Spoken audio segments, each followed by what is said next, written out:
मार्च 2024 unions और IBA के बीच में बाइपार्टाइट सेटलमेंट साइन होती है और इस दौरान यह भी डिसाइड किया जाता है कि 5 डेज बैंकिंग को बाइपार्टाइट सेटलमेंट में इंक्लूड किया जाएगा और 6 महीने के अंदर इसका कोई ना कोई डिसीजन जरूर लिया जाएगा। लेकिन एक साल बीत गया है, 5 डेज बैंकिंग पर कोई भी सॉल्यूशन नहीं आया था। गवर्नमेंट को भेजने के बाद भी गवर्नमेंट ने इस पर कोई डिसीजन नहीं लिया था। यूएफबीयू ने एक मंथ लॉन्ग प्रोटेस्ट जारी किया था जिसमें उन्होंने डिफरेंट डिफरेंट टाइप की एक्टिविटीज बताई थी कि हम ये लोग ये करने वाले हैं और अल्टीमेटली उसमें उन्होंने बोला था कि 24 और 25 मार्च को 2 दिन की कंटिन्यूस स्ट्राइक हो। इन सारी सिचुएशन को अवॉइड करने के लिए चीफ लेबर कमिश्नर सेंट्रल ने एक मीटिंग ऑर्गेनाइज की थी यूनियंस के, बैंक मैनेजमेंट के और आईबीए के बीच में, ताकि एक कोई कंक्लूसिव सॉल्यूशन निकल सके उन सारे मुद्दों का और ये स्ट्राइक अवॉइड हो सके। इसकी पहली मीटिंग 18 को हुई थी और सेकंड मीटिंग इसकी 21 को हुई थी और सेकंड मीटिंग में ऑब्वियसली स्ट्राइक जो है वो अब डेफर कर दी गई है अप्रैल के मंथ में। तो क्या कुछ सारा डिस्कस हुआ उस मीटिंग में, क्या उसके आउटकम्स आए, किन किन मुद्दों पे आईबीए ने यूनियंस की बात मानी है, ये सब हम इस वीडियो में समझेंगे। तो चलिए वीडियो को स्टार्ट करते हैं।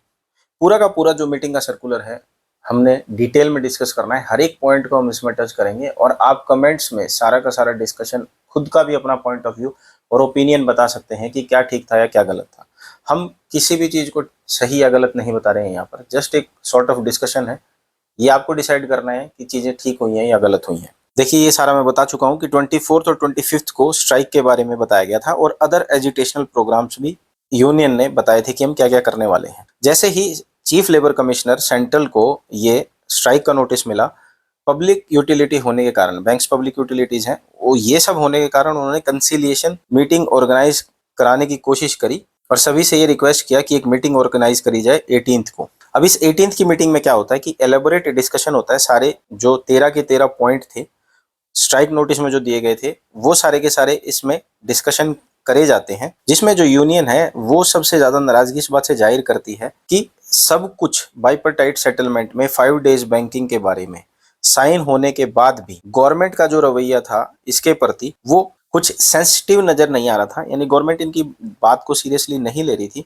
इसलिए इन्होंने डिसाइड किया कि मतलब ये लोग कंपेल्ड हैं ये डिसीजन लेने के लिए कि वो अपना अल्टीमेट राइट जो है उन्हें इंडस्ट्रियल डिस्प्यूट एक्ट के सेक्शन 22 में जो दिया गया है स्ट्राइक करने का, उसको इन्वोक कर लें।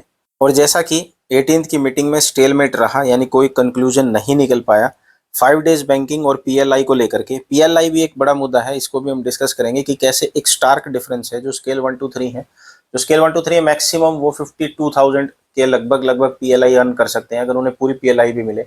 वेर एज जो एग्जीक्यूटिव्स की बात करें, स्केल 6-7 की बात करें तो वहाँ पे 18-19 लैक्स तक भी पीएलआई की वैल्यू जा रही है।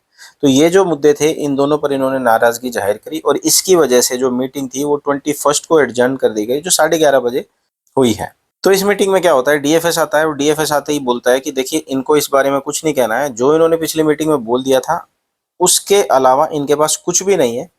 लेकिन यहाँ पर आईबीए ने यह एडमिट किया कि उनकी साइड से एक प्रिजम्पशन थी कि जैसे ही बाइपार्टाइट सेटलमेंट साइन होती है उसके बाद जो भी डिसीजन लेना होता है 5 डेज बैंकिंग का वो गवर्नमेंट को लेना था, यानी कॉम्पिटेंट अथॉरिटी को लेना था और उनका रोल वहां पर खत्म हो गया था, इसलिए उन्होंने उसको इतना परस्यू नहीं किया था। लेकिन यहाँ पर इन्होंने आईबीए ने अश्योर किया कि अब आईबीए इसको गवर्नमेंट को परस्यू करेगा, मतलब 5 डेज बैंकिंग के बारे में जो जो डिसाइड हुआ था उसको गवर्नमेंट से टेकअप करेगा और ये कोशिश करेगा कोई फ्रूटफुल रिजल्ट इसका जल्द से जल्द निकल जाए।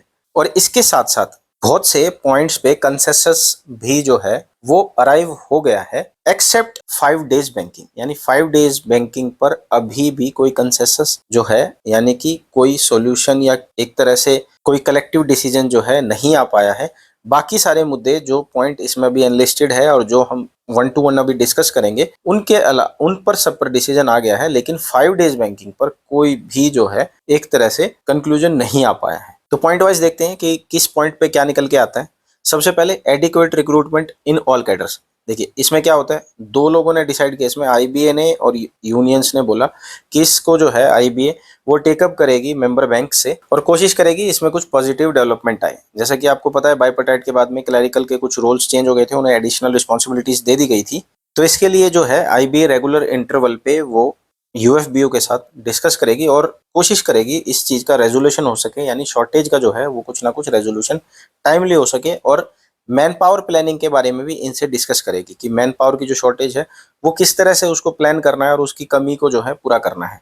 सेकंड इसमें डिस्कस हुआ पीएलआई को लेकर के। पीएलआई के बारे में जैसे मैंने आपको ऊपर बताया कि एक स्टार्क डिफरेंस है, तो इसको री एग्जामिन और रिकंसिडर करने के बारे में भी डिस्कशन हुआ और आईबीए ने एग्री कर लिया कि वो मैटर को रेफर करेंगे डीएफएस को, और ये सारी की सारी ताकि री एग्जामिनेशन इसका हो सके।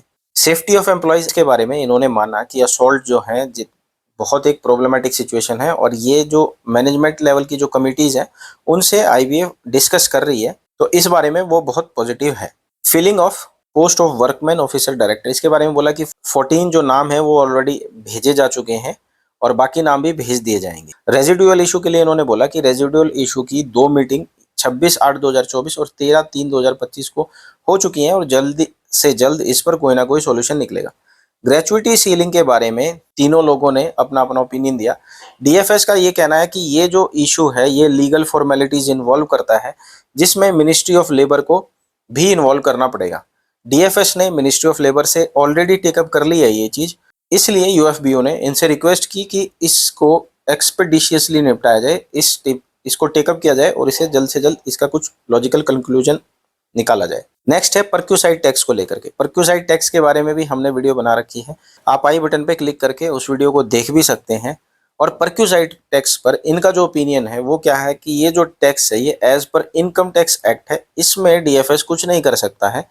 अगर बैंक चाहें तो इसको एब्जॉर्व कर सकते हैं, ये उनका डिसीजन है। मेनली इस पर इन्होंने बोल दिया कि it is the point that you have to decide, इसमें ये लोग कुछ नहीं कर सकते। इस बारे में बोल सकते हैं कि किसी ने कोई इंटरेस्ट नहीं दिखाया।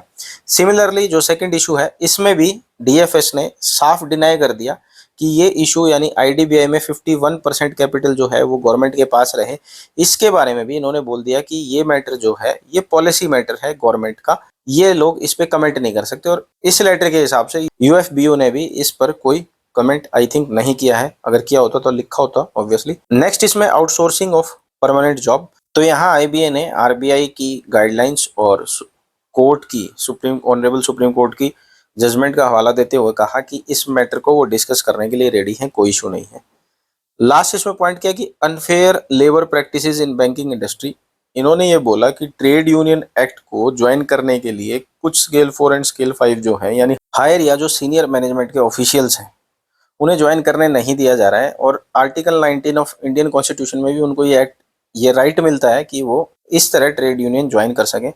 इसके बारे में सीएलसी ने बोला कि as per section 25 industrial dispute act आप चाहे तो कंप्लेंट दर्ज करा सकते हैं और इस मैटर को हम इन्वेस्टिगेट करेंगे और इसमें अपना लीगल एप्लीकेशन ऑफ माइंड लगाएंगे और उसके बाद कुछ ना कुछ लॉजिकल कंक्लूजन पे जरूर पहुंचेंगे। ये सारी की सारी बात होने के बाद भी जो यूएफबीयू था वो कन्विंस्ड नहीं था, जो अश्योरेंस दी जा रही थी आईबीए के द्वारा, और उसकी वजह से एक स्टेलमेट आ गया, यानी कोई कंक्लूजन नहीं निकला। और उन्होंने बोला कि हम जो है अब स्ट्राइक पर ही जाएंगे क्योंकि इसमें हमारे सारे मुद्दे जो हैं वो अभी भी लॉजिकल कंक्लूजन पर नहीं पहुंच पाए हैं। तो इन्होंने कहा कि प्रोएक्टिवली सीएलसी ने एक मूव लिया, सीनियर रिप्रेजेंटेटिव ऑफ डीएफएस को बुलाया, उन्हें बोला कि आप मीटिंग अटेंड करें, अगर आप पर्सनली नहीं कर सकते तो वीसी के थ्रू इस मीटिंग को अटेंड करें।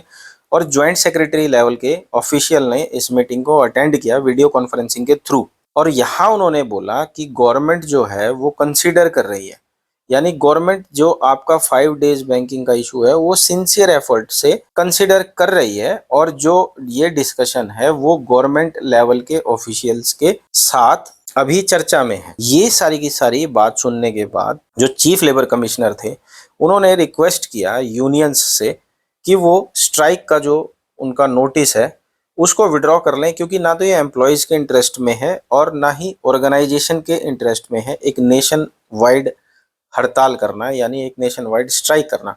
तो उन्होंने एक और अश्योरेंस यहाँ पर दी कि अगर वो लोग स्ट्राइक विड्रॉ करते हैं, जो लर्नेड रिप्रेजेंटेटिव हैं यूनियन के, अगर वो स्ट्राइक को विड्रॉ करते हैं वो फिर सीएलसी जो है खुद यानी चीफ लेबर कमिश्नर सेंट्रल जो है वो टेकअप करेंगे आईबी के साथ और डीएफएस के साथ कि 5 डेज वर्किंग जो है जो 12th बाइपार्टाइट सेटलमेंट में जैसे एग्री कर लिया गया था आईबी और यूनियन के बीच में, उस मैटर को टेकअप करेंगे, इनके सामने रखेंगे और वो पर्सनली मॉनिटर करेंगे इसको पीरियोडिक इंटरवल पे, सो दैट कि ये मैटर जो है अर्लीस्ट पॉसिबल टाइम पर रिजॉल्व हो सके और जल्द से जल्द ये जो ऑलरेडी साइंड एक राइट मिला हुआ है एम्प्लॉयज को वो उन्हें जल्द से जल्द दिलवा पाए गवर्नमेंट से रिक्वेस्ट करके, क्योंकि अल्टीमेट अथॉरिटी इसमें 5 डेज बैंकिंग को प्रोवाइड करने में गवर्नमेंट ही है। तो ये सब होने के बाद यूएफबीयू ने इस स्ट्राइक को पोस्टपोन कर दिया है और जो इसकी नेक्स्ट डेट ऑफ हियरिंग है मैटर की, यानी जो ये फिर से जो मीटिंग करी जाएगी इन सारे के सारे मुद्दों के साथ, वो 22/4/2025 में की जाएगी 11:30 बजे। और आईबीए को इन्होंने बोला कि आप उस समय जो प्रोग्रेस रिपोर्ट है उसको सबमिट करेंगे। तो इस सारे के सारे मैटर, यानी जो ये लास्ट का जो पैरा था जिसमें 5 डेज बैंकिंग के बारे में एकदम से जो बातें हुई, उसके बारे में आपका क्या विचार है? आपको क्या लगता है कि ये एश्योरेंसेस सच हैं, झूठे हैं? कहीं ना कहीं एक डाउट जरूर पैदा करते हैं, क्योंकि एक बहुत लंबा समय बीत गया है, 1 साल होने को है, लेकिन हम आज भी वहीं खड़े हैं, वही बातें कर रहे हैं और स्टिल इसको एक उस पॉइंट ऑफ व्यू से देखा जा रहा है। लोगों को फीडबैक मिल रहा है कि गवर्नमेंट बिल्कुल इंटरेस्टेड नहीं है देने में, लेकिन कुछ लोगों को जो ये ज्वाइंट सेक्रेटरी लेवल के ऑफिशियल ने बीच में इंटरवीन किया और अपना पॉइंट रखा और बताया कि गवर्नमेंट सीरियस है, उससे कुछ लोगों को उम्मीद भी जगी है कि जल्द ही ये इम्प्लीमेंट भी हो जाएगी। और कुछ लोग इस बात से नाराज हैं कि यूएफबीयू ने जब अगर 10 पॉइंट पर चर्चा कर ली थी, तो 5 डेज बैंकिंग जो एक्चुअल में सबसे बड़ा मुद्दा था जिसके लिए वो स्ट्राइक कर रहे थे, उसको क्यों छोड़ दिया और स्ट्राइक को क्यों डेफर कर दिया जब इतना बढ़िया मौका था। क्योंकि मार्च में सब लोग जानते हैं कि बैंक्स की क्लोजिंग होती है, तो मैनेजमेंट भी बैकफुट पे होती है, तो ऐसे किसी मौके पर छोड़ करके स्ट्राइक को डेफर करना एक गुड आइडिया नहीं है। और दूसरी नाराजगी जो लोगों के बीच में है कि जो रिटायर्ड पर्सनल है वो इस बात से चिंतित हैं कि इसमें पेंशन का जिक्र ही नहीं है, पेंशन अपडेशन का। लेकिन आप एक पॉइंट अगर आपने पीछे देखा होगा तो रेजिडुअल इशू में एक बार ये मुद्दा डिस्कस जरूर हुआ है, पेंशन अपडेशन का भी, और आईबी एक मीटिंग भी कर चुका है, तो मे भी शायद उसका रेफरेंस वहां चला गया हो। तो आप इस बारे में कमेंट्स में चर्चा कर सकते हैं, मुझे अपना पॉइंट ऑफ व्यू बता सकते हैं। तो आई होप आज का वीडियो आपको पसंद आया होगा, सारी निटी ग्रिटीज आपको क्लैरिटी समझ में आई होंगी, नुआंसेस आपको समझ आए होंगे। तो आई रिक्वेस्ट ऑल कि आप मेरे वीडियो को शेयर करें। मेरा एक टेलीग्राम चैनल है जिस पे मैं सारी की सारी जो है अपडेट पोस्ट करता हूँ, सारी की सारी फाइनेंशियल नॉलेज को अपडेट करता हूँ। खाली स्ट्राइक या बैंकिंग में जो ये सब मुद्दे चल रहे हैं उनको लेकर नहीं, ओवरऑल फाइनेंसिस से रिलेटेड हम वहाँ पर सारी चीज़ें पोस्ट करते हैं। तो आई रिक्वेस्ट आप उसको भी ज्वाइन करें।